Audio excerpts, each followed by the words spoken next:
La crise spirituelle française. Réconciliation raison-foi. La France a oublié son âme. Sous les pierres anciennes de ses cathédrales, une respiration s'est tue.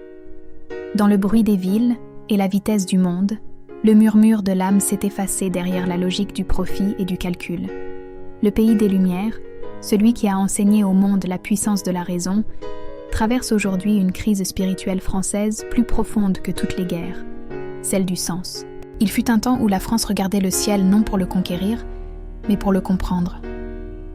C'était le siècle des chercheurs de vérité, des philosophes qui savaient que penser, c'était déjà prier. Puis, peu à peu, la foi dans la lumière intérieure a cédé la place à la foi dans les machines et les mots. La raison a gagné. Et pourtant le cœur a froid. Ce n'est pas Dieu que la France a perdu. C'est le dialogue avec elle-même. Dans le silence de son âme, la voix de la conscience éternelle attend, patiente, comme une lampe recouverte de poussière. Et si la véritable révolution française était celle du retour au soi? Si le nouveau souffle de notre histoire était intérieur, une renaissance de la science de l'esprit? Alors ce message s'adresse à toi, à moi, à tous ceux qui sentent ce vide invisible. Écoutons le souffle qui monte du silence. C'est là que commence la réconciliation raison-foi, quand la pensée cesse de juger et se met à écouter. L'oubli, la France rationnelle, laque et sceptique. Quand on regarde la France d'aujourd'hui, on voit une nation instruite, libre, fière de son esprit critique. Mais derrière cette clarté intellectuelle se cache une ombre, le refus du mystère. L'esprit français, autrefois ouvert à l'invisible, s'est replié sur la matière, sur la preuve, sur la mesure. Ce n'est pas un mal, c'est une étape. Pourtant, dans cette victoire de la raison, quelque chose s'est perdu.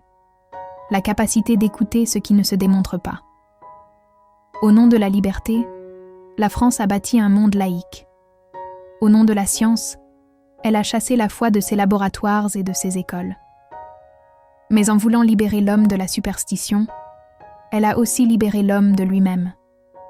La foi aveugle a disparu, oui, mais avec elle la chaleur du sens. Le vide moderne n'est pas l'absence de Dieu, c'est l'absence d'intériorité. Cette crise spirituelle française n'est pas une punition, elle est le miroir de notre maturité.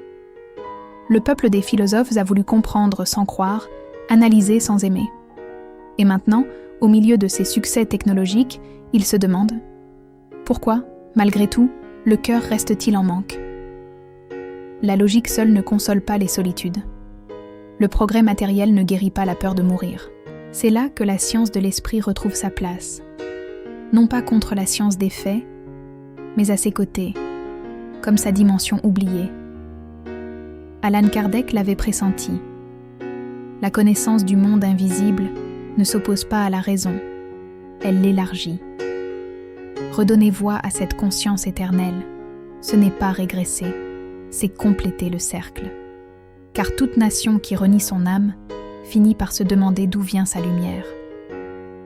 Aujourd'hui, la France ne manque pas de penseurs, elle manque de sens. Et le sens ne se déduit pas, il se vit. Il renaît lorsque la réconciliation raison-foi cesse d'être un débat pour devenir une expérience intérieure. L'oubli n'est pas définitif, c'est un sommeil. Et tout sommeil, tôt ou tard, prépare un réveil. Le légat de Kardec, où tout a commencé. Tout a commencé ici, sur cette terre française, où la pensée aimait la clarté et la logique. C'est ici qu'un homme, Allan Kardec, eut l'audace d'interroger l'invisible avec la rigueur d'un scientifique et la tendresse d'un philosophe. Il n'a pas cherché à fonder une religion, mais à découvrir une science de l'esprit. Sa démarche n'était pas de croire, mais de comprendre. Dans un siècle dominé par le positivisme, il a ouvert la porte à la possibilité que la vie après la mort soit un fait d'observation, et non un dogme. Sous sa plume, la raison et la foi ont cessé de se combattre. Elles se sont reconnues comme deux miroirs d'une même lumière. Kardec a rendu à la conscience éternelle son droit à l'étude, à la réflexion, à la preuve. Il a montré que l'invisible ne se contredit pas avec la science. Il la complète. Et c'est cette alliance que la France a oubliée. Au cœur du XIXe siècle, pendant que le monde se mécanisait, il rappelait que l'esprit aussi obéit à des lois, que chaque pensée, chaque émotion, chaque acte vibre dans le grand champ de la science de l'esprit, et que comprendre ces lois, c'est déjà commencer à guérir. Mais les générations suivantes ont préféré l'éclat du progrès au murmure de l'invisible. Elles ont laissé s'endormir la mémoire spirituelle de leur propre peuple. Pourtant, les écrits de Kardec demeurent, calmes et lumineux, comme des phares silencieux dans la brume du doute.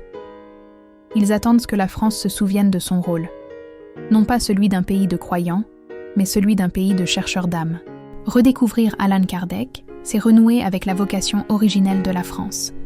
Unir la clarté du raisonnement à la chaleur de la compassion. C'est ouvrir de nouveau la voie à la réconciliation raison-foi. Car là où l'intellect atteint ses limites, le cœur commence son travail. Le silence de l'esprit. L'effacement du sacré moderne. Le monde moderne parle fort. Il parle de chiffres, de vitesse, de croissance. Mais plus il parle, moins il écoute. Derrière le bruit du progrès, un silence plus profond s'étend, celui de l'esprit. Dans ce silence, on ne prie plus, on consomme. On ne contemple plus, on calcule. Et l'homme, croyant s'être libéré du mystère, s'est surtout éloigné de lui-même. La France, fille de la raison et du doute, est devenue une nation d'analystes du visible. Ses écoles enseignent la pensée, mais rarement le sens. Ses hôpitaux soignent le corps, mais oublient parfois la science de l'esprit. Ses citoyens cherchent la vérité dans les écrans, sans entendre la voix de leur âme. Cette crise spirituelle française n'est pas un effondrement religieux, c'est une famine du sacré, un manque d'intériorité dans une société saturée de savoir. Nous avons confondu la lucidité avec la froideur, la logique avec l'indifférence. Et pourtant, dans le cœur de chaque être, brûle encore la nostalgie de la lumière. C'est cette nostalgie qui nous relie à la conscience éternelle, ce souvenir d'un monde que la matière ne peut pas contenir. L'effacement du sacré ne s'est pas fait par violence, mais par oubli. Petit à petit, les mots de l'esprit ont quitté le vocabulaire public. On parle de psychologie, mais plus de l'âme. On parle d'énergie, mais sans reconnaître sa source. On parle d'humanité, mais on oublie la fraternité invisible qui nous unit. Le silence de l'esprit n'est pas vide, il attend. Il attend qu'une génération ose de nouveau écouter. Qu'elle redonne au mot « conscience » sa grandeur et à la science de l'esprit son droit d'exister. Car comprendre le visible sans honorer l'invisible, c'est bâtir une maison sans fondation. Et tôt ou tard, tout ce qui est sans fondement s'effondre. Le réveil. L'esprit n'est pas mort, il attend. Rien ne meurt vraiment.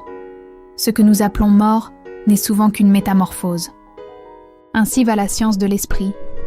Elle traverse les siècles comme un courant invisible, se cachant quand les hommes se ferment, renaissant dès qu'ils s'ouvrent. La France n'a pas perdu son âme. Elle l'a simplement endormie sous les couvertures du doute. Mais dans chaque rêve, il y a une veille, et dans chaque silence, une attente. L'esprit n'est pas mort. Il se tient là, discret, dans le regard de ceux qui cherchent encore un sens à la vie, dans les hôpitaux où des médecins ressentent plus qu'ils n'expliquent, dans les universités où des chercheurs découvrent que la conscience précède la matière, dans les foyers où des enfants parlent à des présences que les adultes ne voient plus. Partout, des étincelles de conscience éternelle rappellent que l'invisible n'a jamais quitté la scène. Le réveil spirituel ne viendra pas d'une religion, mais d'un souvenir, celui d'être plus que des corps et des neurones. Nous ne sommes pas des accidents biologiques, mais des voyageurs de lumière. Ce réveil est silencieux, doux, patient. Il ne crie pas, il éclaire. Et c'est ainsi que renaît la science de l'esprit, par la simple reconnaissance de ce qui est déjà là. La crise spirituelle française n'était qu'une éclipse. La lumière n'a pas disparu. Elle a seulement été voilée par le mental. Mais à présent, un vent nouveau se lève. Des voix s'unissent pour rappeler que la réconciliation raison-foi n'est pas un retour en arrière. C'est un pas en avant, vers l'humain total. Quand la pensée accepte de sentir et que le cœur commence à comprendre, le miracle opère. La France se souvient de son souffle intérieur. Et l'esprit, qui semblait mort, respire à nouveau dans les mots, dans les gestes, dans les rêves. Car chaque fois qu'un être retrouve sa lumière, c'est la nation tout entière qui s'éclaire. La réintégration. Raison. Plus foi, science. Plus conscience. Le monde a longtemps opposé la foi à la raison, comme si elles appartenaient à deux royaumes ennemis. Pourtant, quand la foi devient lucide et la raison devient humble, elles cessent de se combattre. Elles se reconnaissent. L'une éclaire le ciel, l'autre éclaire la terre. Ensemble, elles révèlent le tout. Voilà la véritable réconciliation raison-foi. Une rencontre, non un compromis. La science de l'esprit ne demande pas de croire, mais d'observer ce que la logique pure ne peut saisir, les lois invisibles de la conscience. Ce que les physiciens appellent énergie, les sages appelaient lumière. Ce que la psychologie nomme inconscient, Kardec l'appelait mémoire de l'âme. Et ce que la biologie décrit comme vie, la conscience éternelle le décrit comme évolution du souffle. Tout parle le même langage, mais sous des noms différents. La réintégration commence quand on cesse de choisir entre le visible et l'invisible. Quand on comprend que la science qui mesure et la science qui contemple ne sont que les deux battements d'un même cœur. L'univers n'est pas une machine froide, il est un poème en mouvement. Et l'homme, dans ce poème, est à la fois lecteur et vers. La crise spirituelle française ne sera résolue ni dans les laboratoires, ni dans les églises, mais dans le regard intérieur de chacun.